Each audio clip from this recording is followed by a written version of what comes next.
Hello everyone. 10ನೇ ಪ್ರಶ್ನೆಯನ್ನ ಗಮನಿಸಿ. Alpha ಮತ್ತು ಬೀಟಾಗಳನ್ನು ಶೂನ್ಯತೆಗಳಾಗಿ ಹೊಂದಿರುವ ಒಂದು ವರ್ಗ ಬಹುಪದೋಕ್ತಿ ಪಿ ಆಫ್ ಎಕ್ಸ್ ಅನ್ನ ಬರೆಯಿರಿ.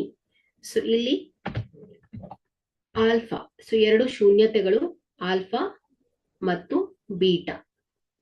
ಓಕೆ, ಸೊ ಇಲ್ಲಿ ನಾವು ಶೂನ್ಯತೆಗಳ ಮೊತ್ತವನ್ನ ಆಲ್ಫಾ ಪ್ಲಸ್ ಬೀಟಾ ಅಂತ ಹೇಳ್ತೇವೆ. ಶೂನ್ಯತೆಗಳ ಗುಣಲಬ್ಧ ಏನಾಯ್ತು?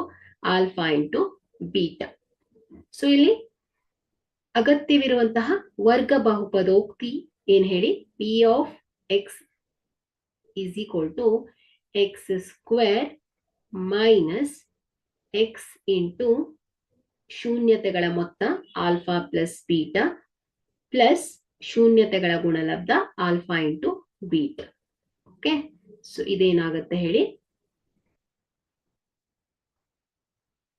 ಆಲ್ಫಾ ಮತ್ತು ಬೀಟಾಗಳು ಶೂನ್ಯತೆಗಳಾಗಿರುವ ವರ್ಗ ಬಹುಪದೋಕ್ತಿ